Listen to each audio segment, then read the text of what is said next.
views and opinions expressed in this program are those of the participants and do not necessarily reflect the views of BronxNet or the program underwriters.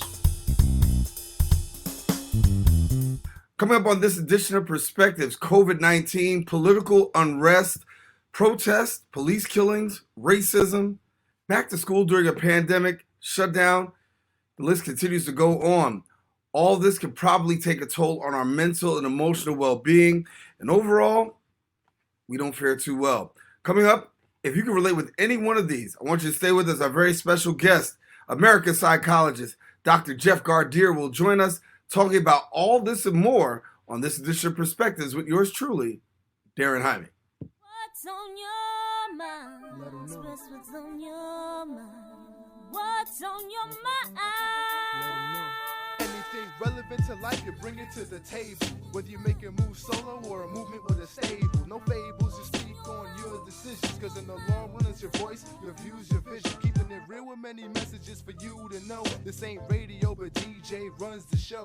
Entertainment, he rocks it. Politics, he locks it. The host with the most would handle any topic. Don't forget to share your perspective with shines of light. Cause it might make a difference in someone else's life. Make a difference in someone's life. Express what's in your heart and your mind. Share your perspective.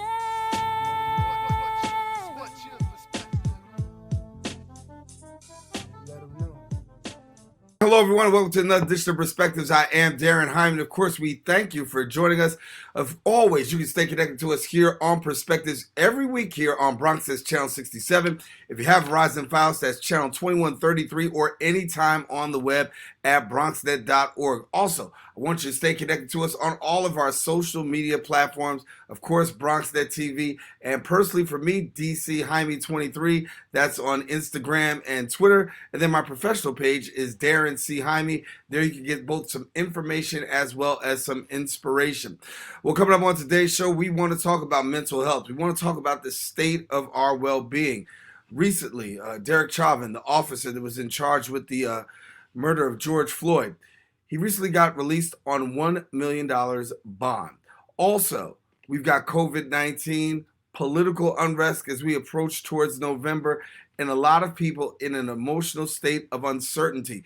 Joining us, we're joined by my brother, American psychologist, Dr. Jeff Gardere, who is here with us as he gives us some insight on how to navigate. And Dr. Jeff, good to have you.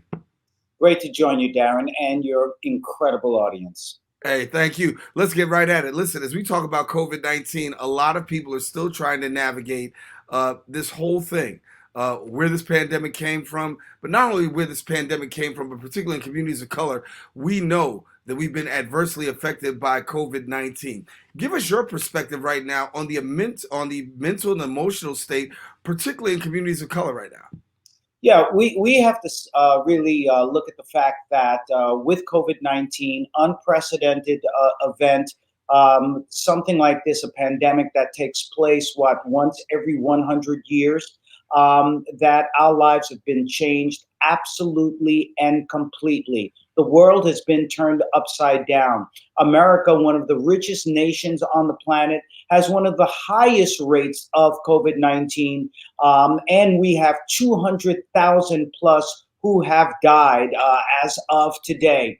And so it has hit us especially hard as a so-called civilized Western country. A lot of that being the failing of our federal government and this particular White House, of course. Now, that has in many ways thrown our mental stability into complete and total chaos. Our feet have not even landed on the ground because we're still trying to figure out what is going on, how we went from the good old days, which are only 6 or 7 months ago, to where we are right now, how we went from Earth 1.0 to Earth 2.0 with our lives being changed in a way that we could never imagine, fast forward in real time. And so it has left us all emotionally unstable, post-traumatic stress disorder, depression, anxiety. And we see now, as part of that, the tsunami of the socioeconomic repercussions. We look at the political repercussions. We look at racism and bias that has been in many ways increased because of these unprecedented hard times that we're experiencing. And we've been emotionally scarred over and over again by the unarmed killing of Black people in this country, because at the stage we are with our emotional instability, this hurts now more than it has ever hurt before. And as you said, Daren, we as brown and Black people have been harmed more by COVID-19 than any other group, other than, of course, our seniors and our frontline workers, who are our superheroes. Yeah, and Dr. Jeff, I mean, let's get at it here for a minute. Think about it. We've got COVID-19 going on, and then also you have the George Floyd killing. As soon as you have the George Floyd killing, you got a whole lot of people taking to the streets. Some people aren't wearing masks. People are just out there in protest, massive protests. And it has to say something to other people who don't understand the trauma, particularly in communities of color, when you got us who are willing to literally risk our lives by wearing no mask, go out there, not be socially distant, protest, do all of this, and you got us out there and we're going full steam ahead and willing to take the risk. And I don't think that sometimes people understand the full magnitude of that pain and trauma when we see people making these kind of risks in a time like this. Yes, and many people have taken the risk because they have been much more concerned as to what's happening as far as social injustice in this country. But yet at the same time, we really, Daren, we need to be smart. We can peacefully protest, and we've done that. We can peacefully protest with masks. We can peacefully protest and have some semblance of social distancing, which is very important because we don't want these things to be super spreader events, as we've seen that have been promoted by the White House, where there have been super spreader events and people getting COVID-19. So yes, it is important for us to have the catharsis, to have the social responsibility of peacefully protesting, but we must continue to do it in a safe manner, because then if we don't do that, then we are defeating the purpose, which is about preserving lives. Yeah. How do we manage? I mean, that's the big question. How do I manage, given the fact that we're in the middle of this pandemic? We're in a place where we've never been before. Emotionally and psychologically, you've got a lot of people who have cabin fever. And then on the other side of the world, people say, look, you guys in America, you got everything. You got a Wi-Fi, internet, you got all these kind of resources. But even with people who, quote unquote, have everything, some people still feel minimized to nothing. So how do you manage in a time such as this? Well, first and foremost, we've got to stop politicizing science, okay? Both you and I are very spiritual people. We're both ministers, and so we understand God is there to protect us, but God also helps those who help themselves. So science and religion do go together.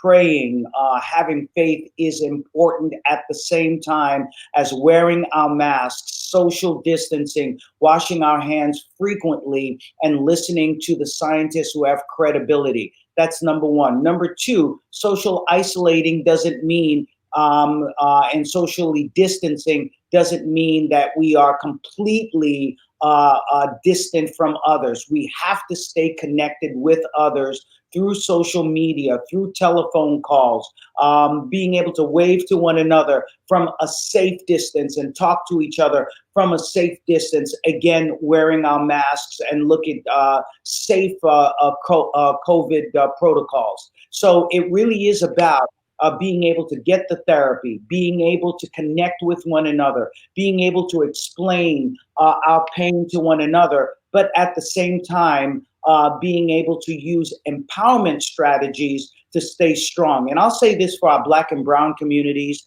because we have been the ones who have been affected by COVID-19 in a disproportionate manner because of pre-existing physical conditions such as obesity, heart conditions, asthma, hypertension, and so on.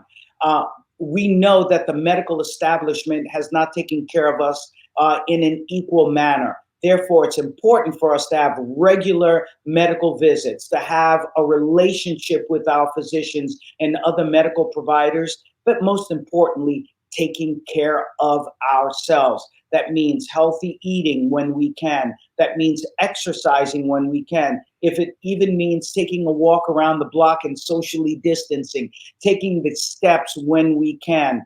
And of course, when it comes to taking our medication, staying on our medication, and as well as looking at holistic ways to take care of ourselves, because at the end of the day, these are the things that may keep us safer from COVID-19, and God forbid we get COVID-19, to be able to recover a little bit better. We all don't have the resources of this president with experimental drugs and all these other things this president has gotten. We don't have those things. We don't have that luxury. So it is up to us to try to stay as safe as we can.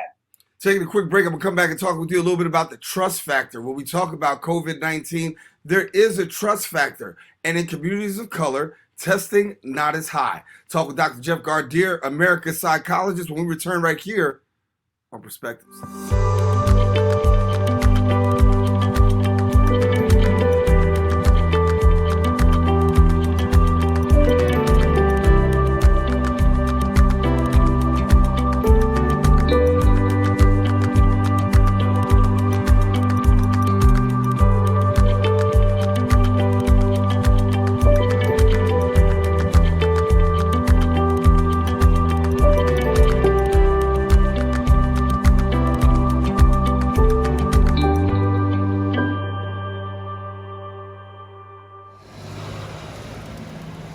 It looks bleak.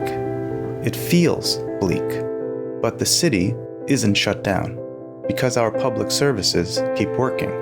In spite of, and in the face of, the dangers, we can count on them. And to keep them working and funded now and in the future, we need to be counted. Self-respond now to the 2020 census at my2020census.gov.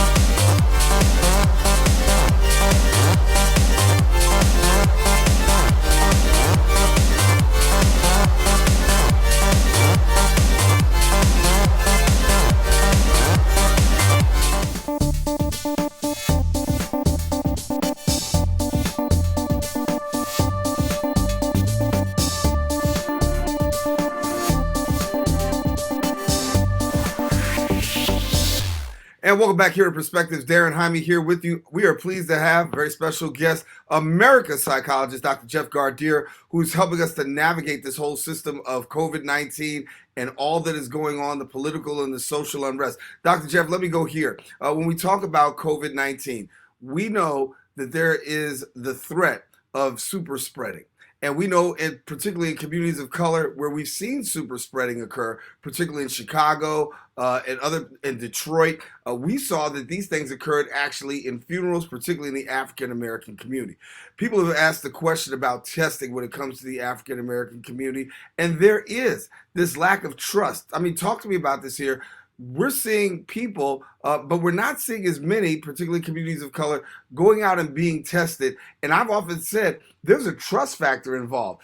You talk about a vaccine. Don't want to be the victims of a Tuskegee experiment again. People don't understand the psychological and the emotional connection in a time such as this, that even though they may not have lived it, they certainly know about it.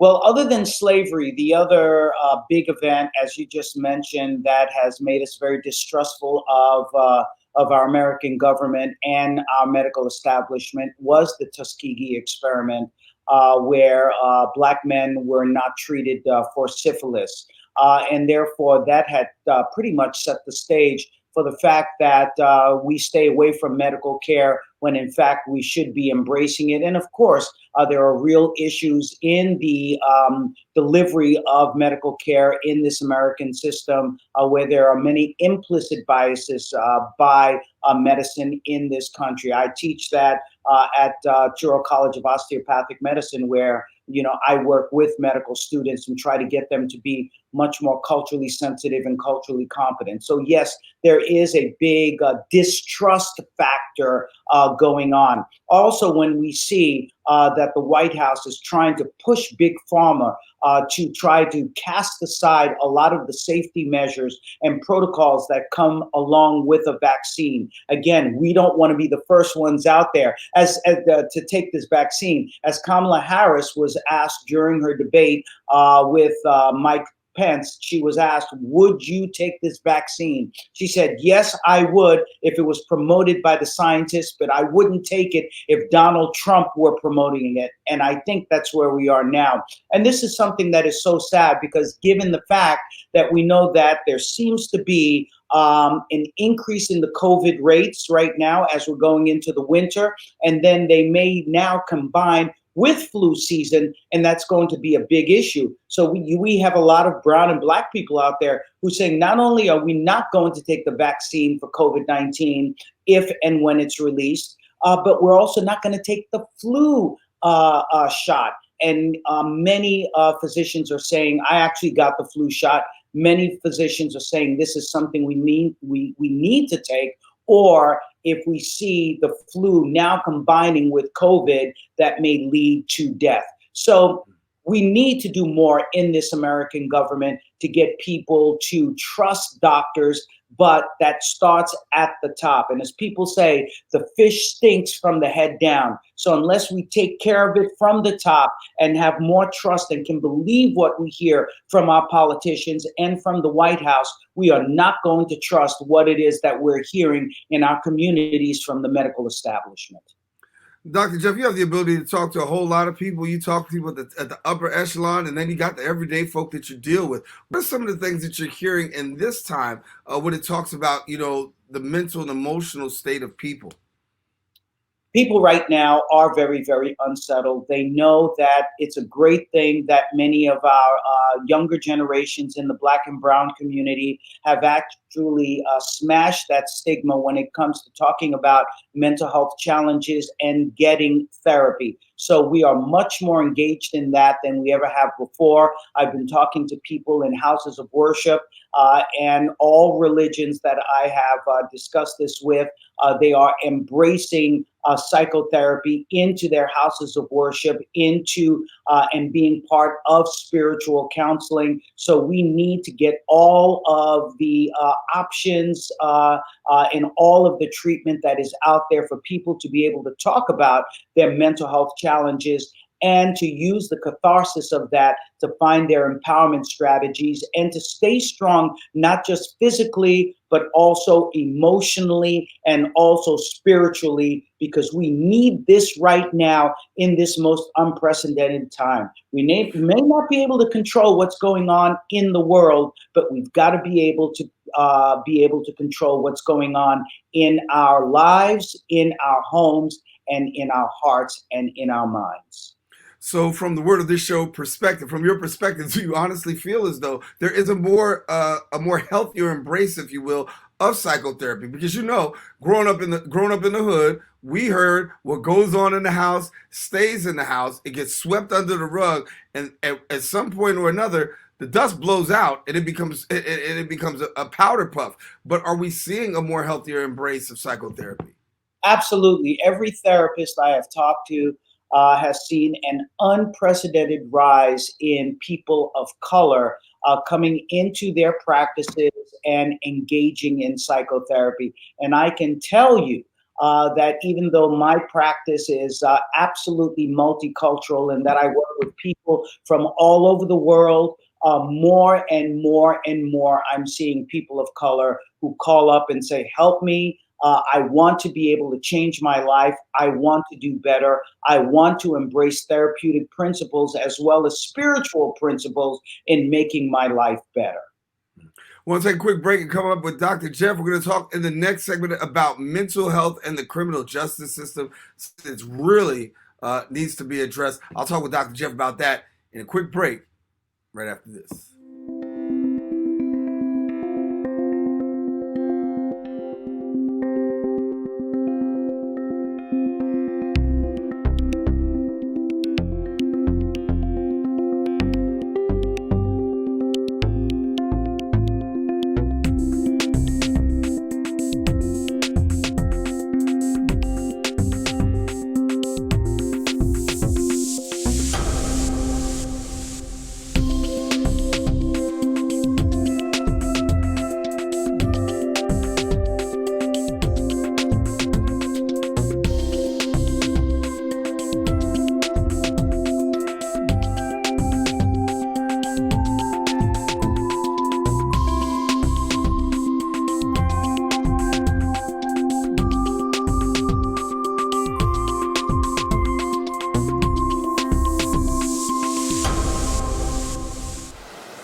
Bronx Borough President Ruben Diaz Jr., and I'm making sure that the Bronx counts is my priority.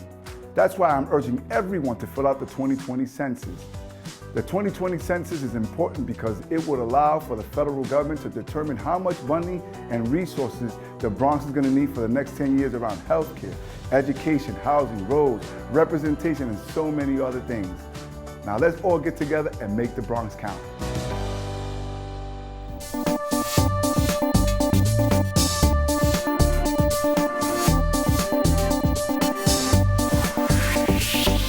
And we are back here on Perspectives having a healthy conversation with America's psychologist, Dr. Jeff Gardere, who joins us talking about COVID-19, talking about PTSD, mental health, emotional health. We've been talking about the whole thing right here on the show. And Dr. Jeff, as we talk, you know, a lot of people still want to get in touch with you. A lot of people still want to know what you're up to and what you're doing. So before we go any further, tell people what you're up to, what you're doing, and, you know, how they can get in touch with you. Sure, absolutely. They can go onto my social networking, Twitter, what have you. It's at drjeffgardere.com, DRJEFFGARDERE, or they can go to www.drjeffgardere.com. All right. Well, make sure we stay connected there and make sure people have an opportunity to get in touch with the doctors. We say it's a time when everybody needs somebody, and we definitely have to be able to reach out. Before the break, I talked a little bit about mental illness, and particularly with the criminal justice system. We're finding more and more cases, particularly in the shooting. It could be of unarmed black men, in the cases of where brutality are taking place, allegations of brutality, I'll be fair, for television, and then very clearly brutality. We see that there are always some cases that are tied to mental illness.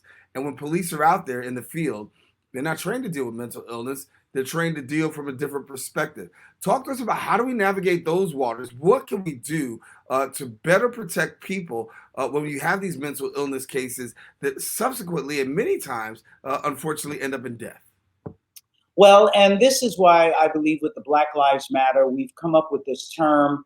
And I think at some point we are going to have to change that term, this idea of defunding the police. A lot of people, Daren, think this is about taking the police budgets away, getting rid of police, and so on. And that is the furthest thing from the truth. What we're talking about here is actually reallocating budgets, changing the budget so that some amount of money is put into more EMS, frontline responders with mental health training, having psychologists and social workers involved as part of police work, more community policing, so that they can deal with situations that are not just about law and order, but also about mental health challenges. And as we've seen, there have been several people, many people who have been killed who obviously had mental health issues, and